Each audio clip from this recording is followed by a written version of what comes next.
Okay, so we have traveled quite a bit of a distance and come around the world to talk to you about our project that we have been ongoing for quite a while now. And as we were told, we came from the research workshop and have progressed bit by bit to today. So let's Next. So next, before I give a presentation about a paper, I want to introduce my authors group called Independent Various Authors. I founded in 2017 when I was an exchange student in South Korea. When I was studying my MFA. So IVAS is founded in Seoul and Guangzhou in 2017 and explored the intersection of audio-visual media with physical and virtual process. And IVAS use interdisciplinary virtual forms to address contemporary issues. And we also conduct experiments involving curation and creative production in real and virtual environment. The authors member in our group integrate creativity into their works and despite the real world obstacles. And we develop a unique exhibition format for independent authors to amplify their expression, which is the really early beginning of my concept of the worldlessness space system. But at the very early beginning, I call this system called multi-temporal spatial performance. This is in the past 6 years, this is all not all the exhibition, but in the 6 years, you can see how we grow, like from no funding, just self-fund, having a neighborhood exhibition to got invitation from the galleries from Korea, and then got fundings and, have a art residency in Spain, in Europe, and also in North America. And also we joined the Rome Biennales around COVID times and blah, blah, blah. Okay, next. So it's my honor as a very early beginning of the founder of my art group, it's my honor to introduce all the founders and collaborators of our art group. Me, I'm Racelar. I founded this. I studied architecture design at my BFA, and I studied experimental art and my MFA, and then I don't want to sign a contract with the gallery. So now I'm a PhD, the third year nearly become a candidate, PhD student from York University. But I am the experimental artist first and also full stack designer, like architecture design and visual design. I just don't do animation. So it's my honor to introduce our previous founders because she self-funded to help me to establish as this artist group. So Sharon Zhang, and the next is Xiaolong Zheng. Xiaolong Zheng, he is my schoolmate from JFA, my previous school. We know each other since the year one when we were at the undergraduate program.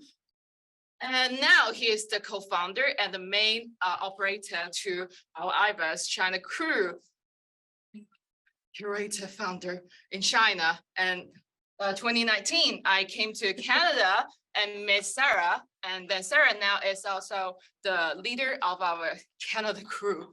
So I come from a little bit more of a technical background, which started off in engineering and theoretical physics and some software development and I guess computational science. And so now I've progressed into computational arts and different media. And you see our personality, I'm a real person, so this is me.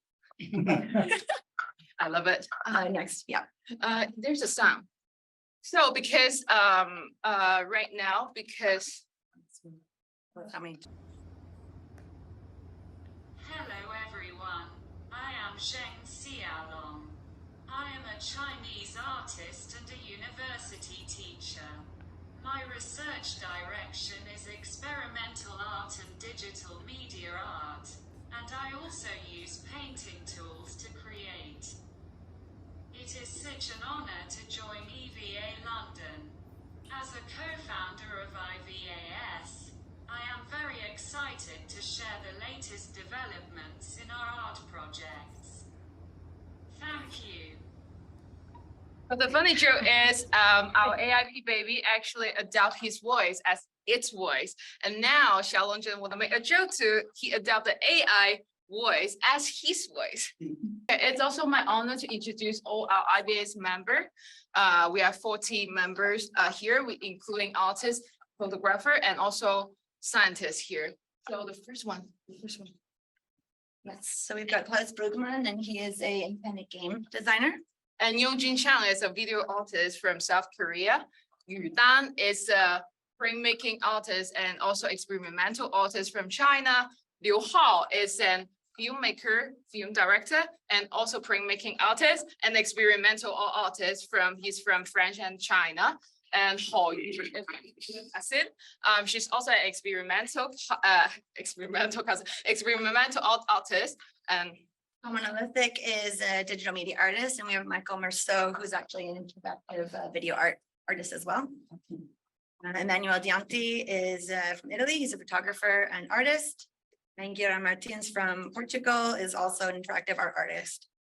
And we also have Nicola Favrari and Christopher Salvito, and they are a musician group. And Sarah Tirelli, who's a prominent photographer and artist. And Zhi Aichen, she's a Chinese painting artist. And Marco Pesci is a prominent photographer and artist. He's He's our scientist, environmental sustainability scientist, right? So Wang Wei is a digital media artist, also from China. Next, please, yeah. So the actual title of our talk and the paper we submitted was 24/7 Worldlessness of Post-Bit Human Universe, Asynchronous Signal Transmission. So the asynchronous signal transmission, or AST, is the latest iteration of our post-bits human universe. And it's a continually updated interdisciplinary project. It's a worldless, living in real-time universe that parallels, overlaps, and transmutes between physical and electronic worlds on different space-time dimensions, as opposed to those well-encapsulated art projects that exclusively present the work during a specific time and location. This iteration focuses on bridging human artists, audiences, hackers, and developers with artificial intelligence and beings, or ARBITs. We can hear some of right now. The diverse physical and digital worlds, exploring the complexity and poetry of relations in diverse spatial temporal worlds, and granting the term world in the Anthropocene and post-Anthropocene a new implication and value in revolution to the current consensus of global. So as the most recent iteration of this evolving universe, we exhibited through China, Canada, and the United States over a period of about three exhibits from 2022 to 2023. And this project will contribute a positive instance of the nature and potential of worldlessness from an ontological, phenomenological, and political standpoint. Next. Okay. So this very early beginning version of the space system, it called the multi-temporal spatial performance system. It's a unique performance system that revolutionized art's communicative nature. And this innovative system, branching conventional norms, combine real and virtual form, incorporating public spaces, galleries, and computer games. This system echoes this challenging by offering a tangible framework, original, duplicate, and virtual, and that exists within and beyond the confines and traditional exhibition spaces. And this model, operating a yearly contingent exhibition comprised of 3 exhibitions with different spatial dimensions, and reimagining how information is transmitted to audience for fostering a more dynamic dialogical relationship. And actually this idea is I inspired by Dorian Massey's full space and his political space. So you can see I had the 3 different type of exhibition. One is the original exhibition. It's the exhibition hosted in the local neighborhood. I would collaborate with the local resident and help them to hold some workshop and also have a one-day pop-up exhibition. And the second duplicate exhibition is we got an invitation from the one of the Korea gallery. So I had their space and we made the we showed the space, the structure of the space of the original exhibition, neighborhood exhibition there. So the virtual exhibition is I create a video game and then counted all the concepts there, combine these 2 exhibitions into the virtual environment. That's how the first version of the space system we presented in our paper. Next, sorry, I guess this is no. So next. So this is okay. This it's okay. Sorry, it's a kind of mess. So okay, this is the second part of the second development of this space system, which is the the topic I presented last year is the conjuncture multi-era dimensional space system. And we imagine like there's a 3 different era space. One is pre-Anthropocene, Anthropocene, and post-Anthropocene. And this artwork is a collaboration. We create we create a frame-making work and also collaborate with our early version of AI philosopher. Next. And this scene is we did a film research to Shenzhen and Zhongshan, the Great Bay Area. One is one of the greatest electronic industries region in China. And the next one is we adapt some electronic blue mapping and also create some work and also let this work collaborate with our AIP to make this label. So it's the second version of AIP development. Okay, so you can see like this is the space system. We have an exhibition and then we create a narrative. The temporal spatial narrative path for the audience to experience and go through the whole different eras in the museum. So, yeah, boundary between boundaries. So inside the second development of that space system, here is the sub-concept of inside that system is the heterogeneous reality digital space 1.0 and 2.0. So we use a special devices to capture the signal and the sound that you can't hear it from your bare ear. And also we on purpose to go to the police station to record it. That's a call. So this is the interaction of that kind of signal sound. And this is how the audience interact with our, we've already showed it last year, so I don't want to stay too long time here. Yeah, this is the first version of our PBXU VR scene, and this is the second version of PBXU VR scene. You can see like, this is the first one. At the first moment, we just have like, we also invent like see and be seen relationship, but at that moment, at the first moment, it's just audience with VR headset and audience in a specific site physical location, and they witness and monitor surveillance each other. And the second version, we separate the space and also give more spatial interactive projection here. So you can see the improvement from here to here. So I have to brand it again. There's a sound. Hold on. You send the, yeah, we press the access again. Yeah.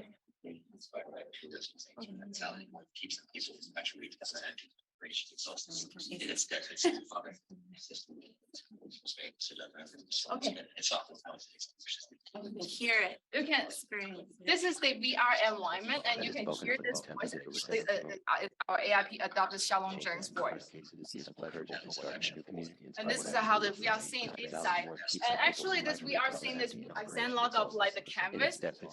We also set a lot of hidden camera around the space, the museum, the exhibition space. So the audience wear the VR headset, they feel like they are monitoring the other people, but actually people in the physical site, they are also monitoring them, because I also project the canvas on the wall, and it will transmit the audience. Because I also set a lot of like the virtual camera inside the VR scene. So whatever the movement that audience wear VR headset actually also be monitored by the people at the exhibition site. So then existence means that the course is deciding students. I'm sorry. Yeah, back to the.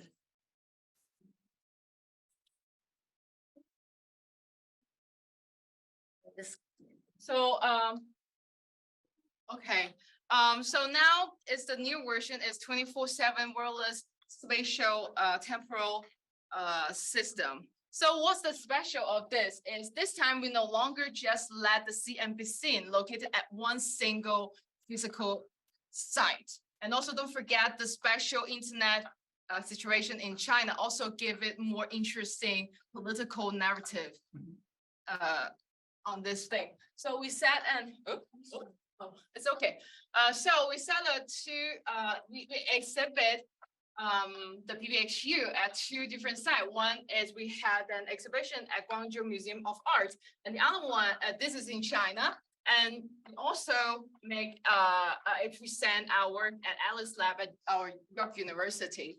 So, and also audience from home, because we will use the Zoom and also make a live video, streamline live video on YouTube. So audience from home, they can also monitor all the audience from the exhibition side, their behavior, whatever they are, the audience wearing VR headset, or the audience just, physically stay in the museum. And also, hacker. Yeah, The hackathon. You said the hackathon. Well, I'm gonna talk a little bit later about it, but Also, we also have the hacker not only hacked our space and also hacked the exhibition, like real hack. That is the bit. This bit is not made by ourselves. It's we have the special little PCB board, and the hacker will press that little button to send the information they want, and then our AIP will translate their signal into word, and you can see the left side is the Chinese word and the right side is the English word. And all this word is convert and translate by our AI philosopher. You've got 5 minutes left. So Yeah, these you are can the see. space, yeah. Yeah, you can see it's the relationship between the C and BC is really complicated. It's already shown in the paper. Next, we'll talk about. Yes, this is how we stream on our YouTube channel if you want to see it. Because right now we're here and we kind of burn our labs projector, all the projector we burn out, and also burn our professor's PC. So we're seeking our new solution for that. Yeah, we're going to make an archive. Our laptop back. Oh, we tried to hack our laptop and we tried to show our VR work, but it's not working because Oculus not allow us to play the VR. And then I have to let it play. So this is the video to show the progression of our VR system, of our space system.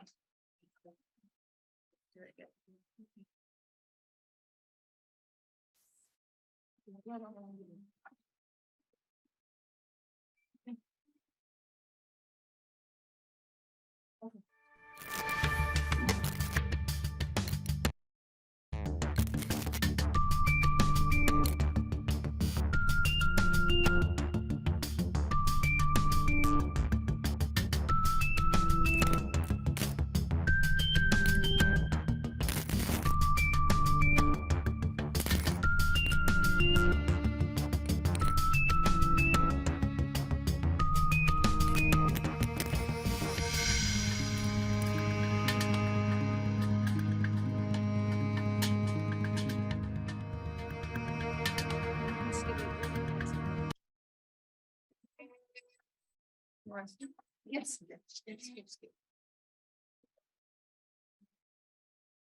That's yours. So I'll just maybe take 2 minutes to just wrap up and with the rest of the technical bits here. So part of the context involves our translator and our philosopher, and they're built from a multitude of systems that have been integrated. In this case, this is just showing a quick sort of collab file where we've also included all the text that we're generating. So we're training this philosopher on ongoing philosophical and data text, which other people can also contribute to as well. And all the corpus is actually it's not from online, it's that we physically type the work because there's a lot of work is not digitalized yet. So that's why we copy by bit. So if you just go back like 2 for 1 second, and yeah, that one right there, perfect. So this is the same thing that's posted or projected on the wall here. This is actually, so we didn't build this badge. It's actually one of the badge handouts that comes from the conference I was mentioning. But what you are able to do with it is that it's sort of just a blank canvas and hack it and do what you can with it. So in this case, I've hacked it, added in the English and Chinese translations, which both project through there, and that then is accessible by anyone, which is what makes that unique for this particular situation. So next, just an example of other aspects. We integrated cloud buckets so people can access that, drop information in there, and we send it right in. This is another example of the access for that. You can just keep going on for this. Actually go back to that one slide, stay there. One second, yeah. So this is just again, the big scene here. So this is the projected scene. The bits over top, the language productions, the visuals that occur while we're going through the exhibition. Next. And so one of the more important things here is also documenting all the evolutions that get generated from each person who adds to it, each group that adds to it, each workshop that we've hosted with it. And so this is all done in a weights and bias system, which I believe OpenAI was the first customer of these people. So this is where it kind of starts in terms of documentation. That's quickly, this row right here is actually from a workshop we're in the middle of doing also right now, yesterday and tomorrow. With a group of students around the world, but We are making a feminist manifesto in post-Anthropocene. yeah, and this is just another description, sort of how it breaks down. We've got the interactions. Anything in blue is the mixed reality world. The orange is different highlights, so you can translate. You can trigger the translator. You can add sounds. Environmental data is shoved in. We have UV sensors. We have everything kind of wherever we go. We put sensors. We collect data. We input it. It goes into any one of our AI systems. So convolution networks, this language models, etc. They all kind of converge together to create these ongoing worlds. And this is just a quick complex map of the current sort of situation. We've got the permanent live stream, which is showing or not showing, but still running. This was the exhibit in China. You can see the branches here. So we end up with monitors, mics, webcast projections, VR. All these systems interact and signal transmit for each other around the world, collecting data back in, feeds back into the AI flosser, which updates all the systems, the text sort of training itself. And then again, walks through in another location. So whether that's the hub, which is where everything kind of hosts and where we burn everything down. You're gonna have to wind up. That's very much the end now. And then the last thing, wait, one more behind, we want to just mention is the last thing we're mentioning is we are currently working with this Global Institute of Cultural, Cognitive, and Linguistic Studies, and it's a summer school. Next slide. And so this is a summer school, it's an advanced study program, but it's for underrepresented and interdisciplinary fields of study that's concerned with human language, culture, and society, with seminars, lectures, and workshops. Next. And one of the workshops right now we're working on is these students are interacting with these AI systems right now, and they're inputting their own versions of text, their own thoughts, their own images, they're generating images, they're generating text, all within the context of a Beyond Boundaries, a feminist manifesto for the post-Anthropocene epoch. And Barbara Savai here is a faculty associate professor in gender studies at SMU Brockport. So that's who's co-hosting this workshop with us. And this actually is just a couple examples so far of what the students have been coming up with. This is a female manifesto created by the student. They invent and we use the technique, the old French technique developed by the détournement to convert the general meaning of a signifier and signify and mess up the AI, generate using AI labeling system. And let them to generate their female manifesto. Well, thank you. Last one was and done. Thank you.